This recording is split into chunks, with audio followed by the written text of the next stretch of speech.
Les pourcentages. Comment calculer des taux, des rabais, des taxes, et ainsi de suite. Comment calculer un pourcentage? Quand mon pourcentage représente une fraction facile à calculer, on peut simplement procéder par une division.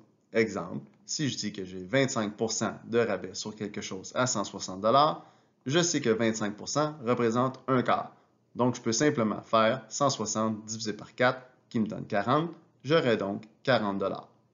Par contre, ce genre de calcul devient plus difficile quand j'ai des nombres plus complexes. Si par exemple, je dis que j'ai 13,8% de taxes sur quelque chose qui me coûte 79,95, bien là, mon calcul de fraction ne fonctionne plus. Un rappel, dans les résolutions de problèmes, quand vous voyez les mots de quelque chose, du, des et ainsi de suite, ça signifie que vous devez faire une multiplication. Pour calculer un pourcentage, on va donc, premièrement, transformer notre pourcentage en nombre décimal. Il y a une vidéo disponible pour ceux qui auraient oublié comment transformer un pourcentage en nombre décimal. On va ensuite multiplier les deux nombres ensemble en suivant la règle de multiplication des nombres décimaux. Il y a également une vidéo disponible sur la multiplication des nombres décimaux. Exemple, j'ai 13,8% de taxes sur quelque chose qui me coûterait 79,95 $. Je vais commencer par transformer mon pourcentage 13,8% en nombre décimal qui va me donner 0,138. Ensuite, je vais faire ma multiplication 0,138 fois 79,95. J'ai 5 chiffres en tout après la virgule. Je retire la virgule, je fais ma multiplication et je replace ma virgule de 5 bons à partir de la droite. Donc, je prends mon nombre et je fais mes 5 bons avec ma virgule. J'arrive à placer ma virgule au bon endroit. Comme il s'agit d'un montant d'argent, très important, on arrondit toujours la réponse au centième et on enlève les chiffres qui sont superflus. Si ce n'est pas une question d'argent, par contre, vous devez laisser les nombres tels quels et simplement éliminer les zéros qui sont trop à la fin. Dans l'exemple qui nous concerne, on parle d'un montant d'argent, donc on va arrondir au centième. Donc 13,8% de 79,95 me donnerait un montant de 11,03 $. Très important, quand on parle des rabais et des taxes, il faut toujours calculer les rabais et les taxes séparément. On ne peut pas combiner un rabais et une taxe.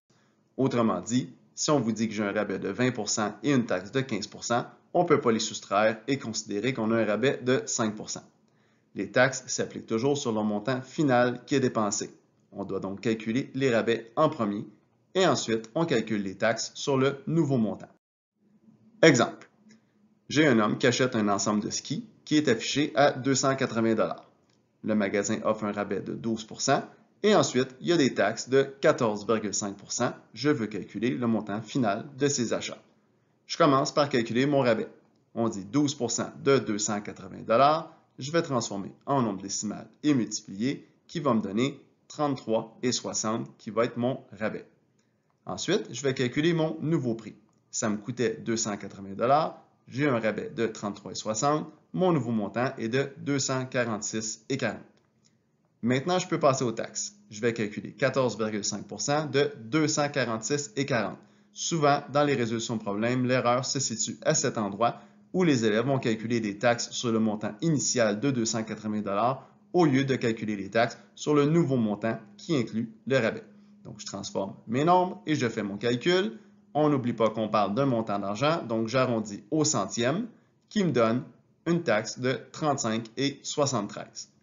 Finalement, je peux calculer mon prix final, donc j'avais mon nouveau prix de 246,40 et mes taxes de 35,73 qui me donnent un montant final de 282,13.